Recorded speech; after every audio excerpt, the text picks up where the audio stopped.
Hello दोस्तों, welcome my YouTube channel Raj news में आपका स्वागत है। दोस्तों आगे हम आपके बीच में एक नई वीडियो लेके आज हम बात करने वाले आउटसोर्स कर्मियों के लिए बड़ी खबर निकल के आई है। 2025 में नए नियम लागू किए गए। आउटसोर्स कर्मियों पर भर्ती और निगरानी रखने के जो बनाए गए नियम है सरकार द्वारा जो पेपर में दिया गया है वो चेंज कर दिए गए हैं। मानदेय की बढ़ोतरी भी की जाएगी और वेतनमान करने की तैयारी भी शुरू कर दी गई है दोस्तों सरकार द्वारा। जानिए कैसे होंगे बदलाव। आउटसोर्स कर्मियों की बल्ले बल्ले होगी, सीधा विभाग से मिलेगा वेतन। जी हां, अब सीधा विभाग से वेतन मिलने वाला है। एजेंसियों को हटाकर नियम बनाने में जुटी है सरकार। दोस्तों यह एक बड़ी खबर निकल के आई है। वीडियो में बने रहना, बहुत ही इंपॉर्टेंट वीडियो होने वाला है आउटसोर्स कर्मियों के लिए। दोस्तों आउटसोर्स कर्मियों के लिए जो सरकार द्वारा नियम निकाले गए हैं उनके बारे में भी हम बात करने वाले हैं और आउटसोर्स कर्मियों के लिए मानदेय वेतन और समानदेय वेतन के बारे में भी बात करने वाले हैं इस वीडियो के माध्यम से। दोस्तों आउटसोर्स कर्मियों के लिए एक बड़ी खबर निकल के आई है। सीधा विभाग से मिलेगा वेतन। जानिए कैसे होंगे बदलाव, उसके बारे में संपूर्ण जानकारी इस वीडियो के माध्यम से जानने वाले हैं। दोस्तों एनबीटी पेपर के माध्यम से भी आउटसोर्स कर्मचारियों के लिए भर्ती और निगरानी रखने के लिए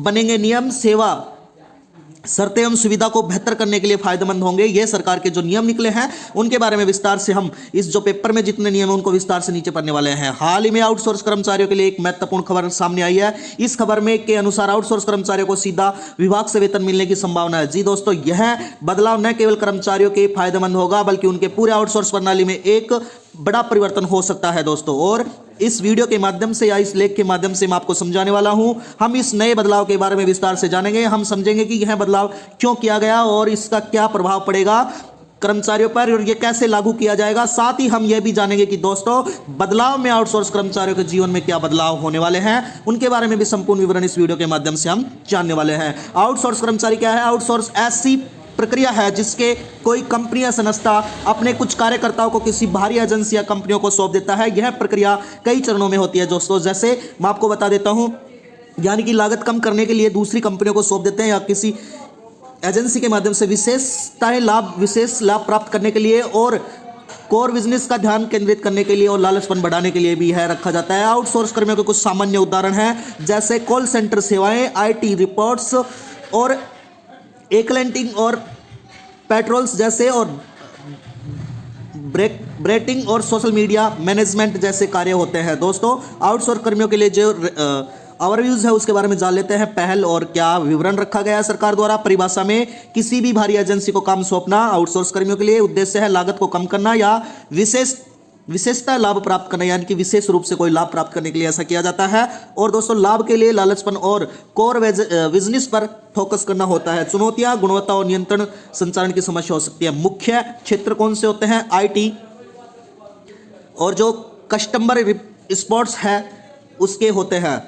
दोस्तों वर्तमान सेंटर से हम जान लेते हैं रिमोट वर्क और AI इंटीग्रेशन होता है। दोस्तों भविष्य में हाइब्रिड मॉडल्स और स्किन ब्रेड्स और आउटसोर्स कर्मी होते हैं। प्रभाव क्या है? ग्लोबल वर्कशॉप डिजिटल प्लेटफॉर्म्स के लिए किया जाता है। दोस्तों वर्तमान आउटसोर्स मॉडल क्या प्रकार से है? वर्तमान में आउटसोर्स मॉडल में कर्मचारी को उन वेतन आउटसोर्स एजेंसियों के माध्यम से मिलता है जिसकी प्रक्रिया इन चरणों में रखी गई है दोस्तों, जो मैं आगे आपको बताने वाला हूं। यानी कि विभाग आउटसोर्स एजेंसी के भुगतान करती है, एजेंसी अपना कमीशन काटती है और बचा हुआ पैसा कर्मचारियों को वेतन के रूप में दिया जाता है। दोस्तों अपने पैसे काट के और कर्मचारी को वेतन के रूप में दिया जाता है, जो वेतन बहुत ही कम होता है।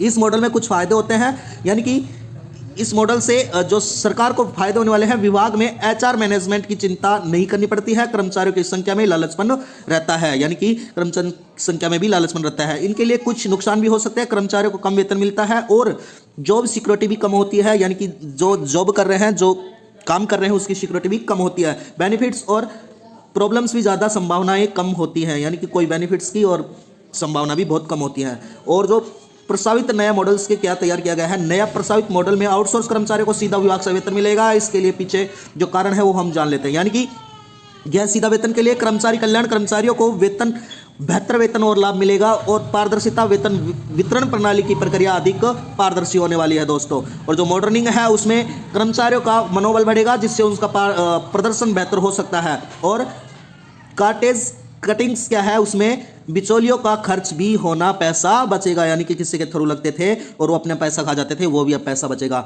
नए मॉडल्स की विशेषता क्या है? सीधा भुगतान, यानी कि वेतन सीधा विभाग से कर्मचारियों के खाते में डाला जाएगा। समान वेतन के लिए समान ही वेतन का कानून भी निधि बनाई गई है सरकार द्वारा, और जिसमें लाभार्थियों को अन्य सरकारी कर्मचारियों के तहत लाभ मिलेंगे। जॉब सिक्योरिटी में, नौकरी की सुरक्षा में भी वृद्धि की जाएगी सरकार द्वारा। दोस्तों, जो बदलाव होने वाले हैं उन पे क्या प्रभाव पड़ेंगे? जो बदलाव होने वाले हैं, इन बदलाव से प्रभाव व्यापक हो सकता है, होगा, जो कई हितधारकों का प्रभावित होता है। जैसे कि आउटसोर्स कर्मचारी को बेहतर वेतन मिलेगा, अधिक जॉब सिक्योरिटी मिलेगी, बेहतर कार्य संतुष्ट भी होंगे, और विभाग के थ्रू जो काम करने वाले हैं उनके बेहतर कार्य प्रदर्शन होगा, कम ट्रेन ओवर और बेहतर नियंत्रण भी रखा जाएगा। आउटसोर्स कर्मी एजेंसी के माध्यम से जो काम करते हैं उसमें व्यवसाय मॉडल में बदलाव आएगा, आवश्यकता है, और अन्य अवसर भी तलाशे जा सकते हैं। और 4 नंबर पे है, समाज में रोजगार की वृद्धि की गुणवत्ता होगी, अधिक असमानता में कमी आएगी। दोस्तों, बदलाव की प्रक्रिया किस प्रकार से है वो जान लेते हैं। इस बदलाव की प्रक्रिया को रातों रात नहीं होगा, लेकिन इसको लागू करने के लिए एक व्यवस्थित प्रक्रिया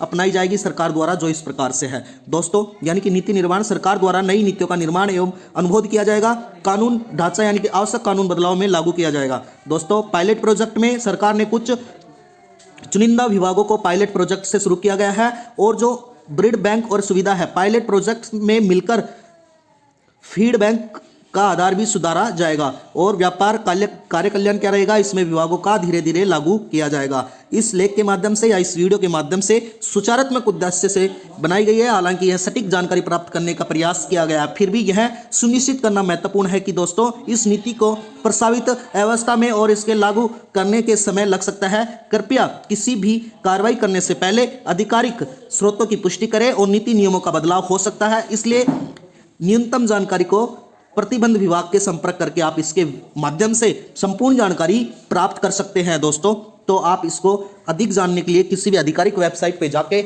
आप इसके बारे में, आउटसोर्स के बारे में संपूर्ण जानकारी प्राप्त कर सकते हैं। वीडियो में बनने के लिए धन्यवाद। आपका दिन शुभ हो। चैनल को जरूर सब्सक्राइब करें। धन्यवाद दोस्तों।